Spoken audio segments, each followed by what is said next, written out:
So, how do you do a master copy? And what's the point of it? All right, so your teacher just gave you an assignment and said, okay, I want you to go do a master copy of an illustrator or a famous artist and copy in their style. And one of the biggest mistakes that I see people make over and over and over again is they try to draw line for line, and just literally tracing it to the point, right?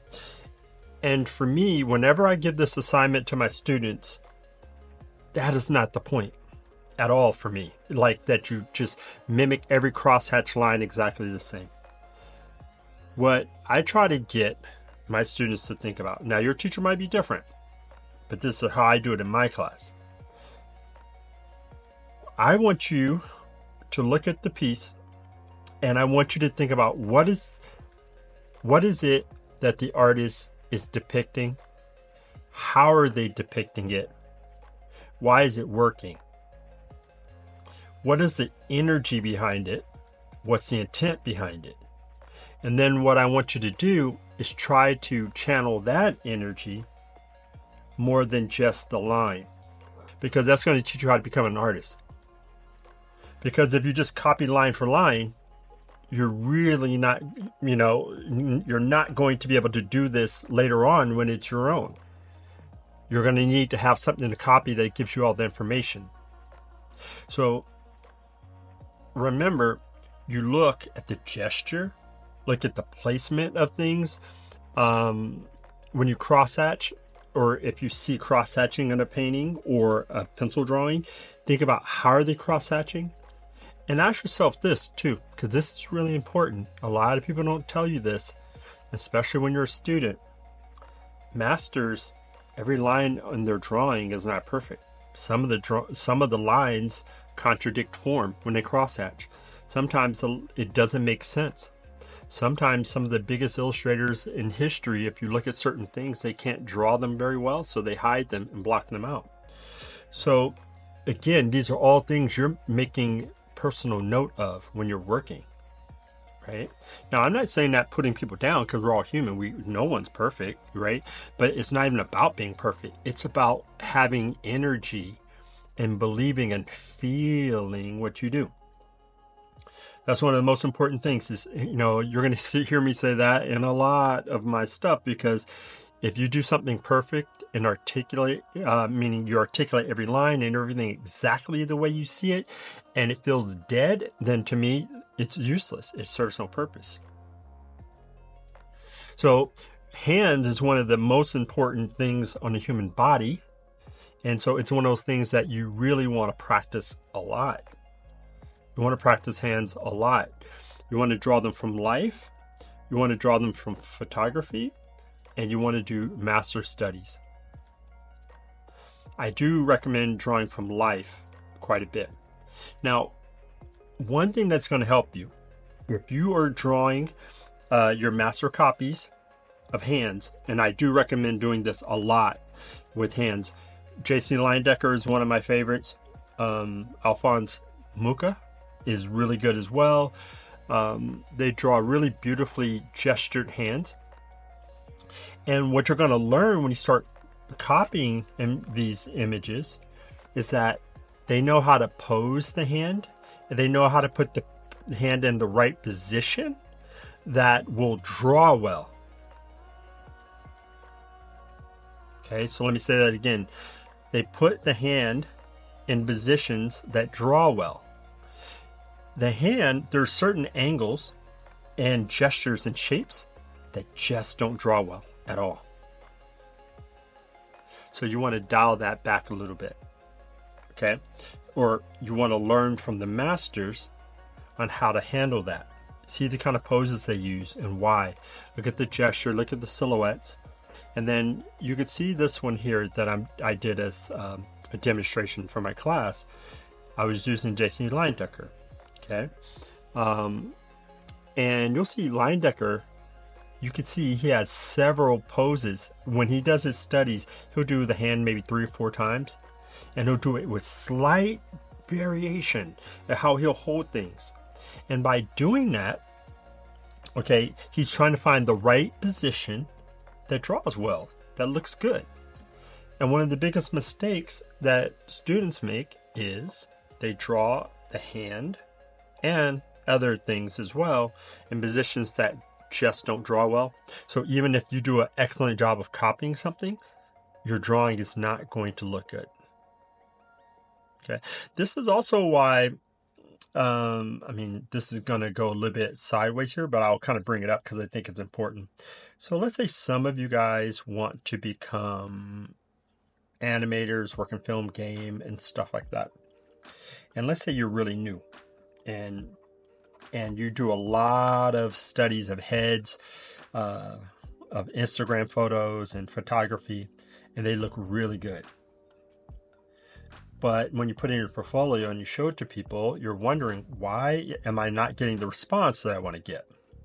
Why is it not getting me a job? Well, it's very similar to what I just said about master studies. They put the hand in the right position that draws well.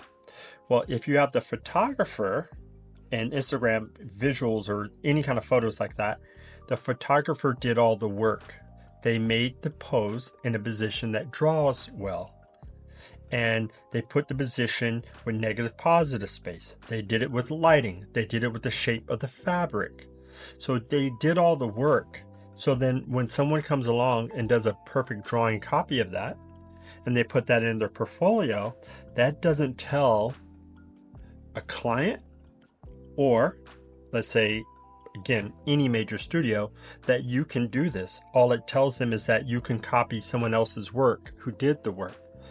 Now, come back to what I'm saying here. This is why doing studies of even Instagram photography, stuff like that works well. Of master studies, copies of hands, stuff like this.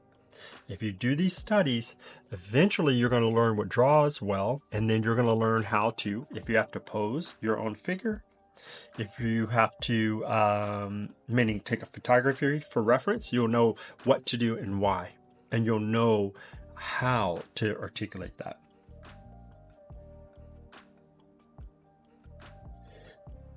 Okay, another thing that I want you to think about. When you're doing master studies and copies, another really good idea is to, when you're first starting off, draw on the same medium that the artist is working with, right? So if you're a freshman, sophomore, maybe junior year in art school, I would say, yeah, use the same medium, because it's important to understand and try to get the same sort of feeling and dexterity with the medium and understand how it works. Then once you really start to get a handle on that, the next step in this process, okay, would be to draw or do studies in different types of medium. So for example, here I'm doing a pencil drawing, but I'm digitally doing it, right? So I use my own pencils, so they mimic pencils. It's really important for me. And so you can even see here, I'm using I make my own pencil shades and tones so I can drop them in on top so it feels like real pencil. But I do this and I want to see if I can still capture the essence of the hand in graphite or digital graphite. Can I still make it feel like that? And I'm not trying to render. Okay, so rendering and drawing is two different things. Rendering is when you're trying to get it to a high level finish. So what I'm trying to do is get a drawing that will capture some of the essence of this. And so these are the real key areas for me that I focus on when I'm doing this. Now, when I'm doing this drawing, because it's digital, I can play around and do things that you would not be able to do traditionally, right? I can lasso and grab pieces of the finger, move them around. You can see that's what I'm doing with my layers over there. And, I don't know if you would call it cheating or not. I see something, I'm correcting it. And, and again, when I do this, it's not perfect, but I'm definitely going for the feeling. And it's, I think this, how long was this demonstration? I don't even know. Maybe 40 minutes. Usually we try to do this in 20. I think I have this video sped up so it hits about 20-minute mark. And that's a good rule to go by. Try to give yourself a time limit on some of these, so you don't spend too much time going overboard with it, because it's better to do multiple studies. At the end, you'll see I actually did 3 demonstrations for them, and I believe for whatever reason this is the only file that I still have. The other 2 got erased, but with this you're going to be able to see still quite a bit the methods that I use when doing this. It's a lot of fun, honestly.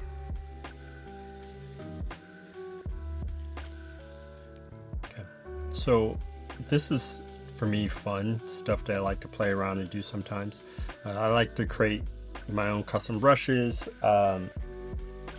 Like when I draw with almost everything in the computer, it is a lot of times in my brushes, but I'll make these brushes like cross-hatching brushes, scribble brushes, and I love it because I can go back in on top and create this feeling of movement and energy.